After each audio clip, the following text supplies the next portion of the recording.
سجاد حیدر صاحب کا ایک دوسرا سوال ہے، وہ بھی یہ کہتے ہیں کہ ہندوؤں کی طرف سے یہ اعتراض بھی عمومی طور پر مجھ پر وارد کیا جاتا ہے کہ ہر مذہب کا کوئی نہ کوئی دائرہ کار تھا، مثلا حضرت عیسیٰ علیہ السلام کا دائرہ کار جو تھا وہ روم تھا، حضرت موسیٰ علیہ السلام کا بھی ایک دائرہ کار تھا، وہ اس کے درمیان کام کرتے تھے، ہندوؤں میں جو نبی ہوئے ہیں ان کو ہندوستان ملا، آپ اپنے نبی کو پوری دنیا کا نبی کہتے ہیں، یہ بتائیے کہ وہ کس طریقے سے پوری دنیا کے نبی ہیں جبکہ ان کی زندگی تو مکہ اور مدینہ تک کے درمیان ہی رہ جاتی ہے۔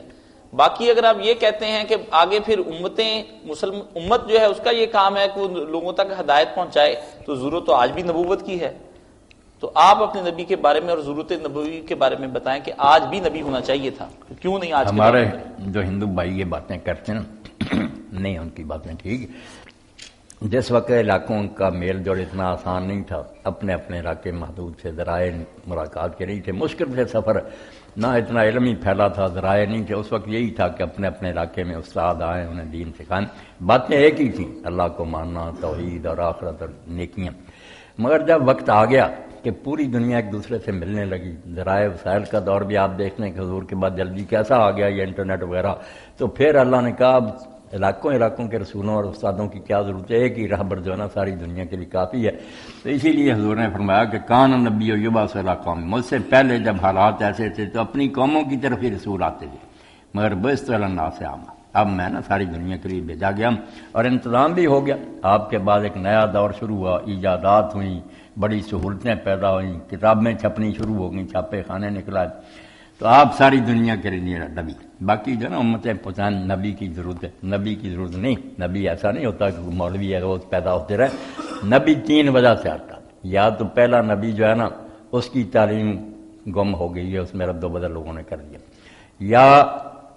نامکمل کام چھوڑ گیا کہ ابھی اس نے نا بہت سی باتیں سکھانی تھیں مگر وقت نہیں ملا، جیسے عیسیٰ علیہ السلام نے انجیل میں کہا کہ دین کی بہت باتیں باقی تھیں مگر اب تم ان کو برداشت نہیں کر سکتے،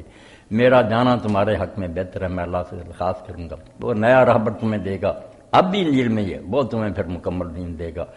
تو یا دین مکمل نہیں ہوا، یا اس میں ملاوٹ ہو گئی،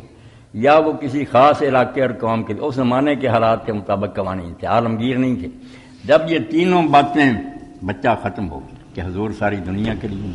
کتاب کی اللہ نے حفاظت کر دی، قرآن کا ایک شوشہ نہیں بدلا، اور جو ہے نا ملاوٹ وغیرہ اس میں نہیں ہوئی، اب کوئی ضرورت نہیں نئے نبی کی، مجددین ہوں گے، یہی حضور نے فرمایا، پہلے نبی ہوتے تھے، اب نبی نہیں، میرے بعد امت میں ایسے عالم پیدا ہوتے رہیں گے ہر دور میں جو دین کو اصل شکل میں رکھیں گے، ملاوٹ کو وہ دور کرتے رہیں گے۔ الحمدللہ 14 سال سے ہو رہا، اس کے لیے یہ مولانا فقیر اللہ صاحب جو لاتے ہیں کتاب تاریخ دعوت و عظیمت، یہ تو تینوں حصے پڑھنے چاہیے نا، جو سید ابوالحسن ندوی رحمۃ اللہ نے دکھایا کہ حضور کے آخری نبی ہونے کی اللہ نے کثر پوری کر دی، کوئی وقت نہیں جب امت کو کوئی ضرورت پڑی ہوئی، شاعر کی، جرنیل کی، فقیہ کی، محدث کی، جس فن میں جو بندہ درکار نہ تھا پڑھو، اللہ نے اسی کو کھڑا کر دیا اور آسمان کے سورج کی طرح وہ چمکا۔ تو نبی علیہ السلام کے بعد کسی نئے نبی کی ضرورت نہیں، آپ کی تعلیم ہی لوگوں تک پہنچانے کی ضرورت ہے۔ جی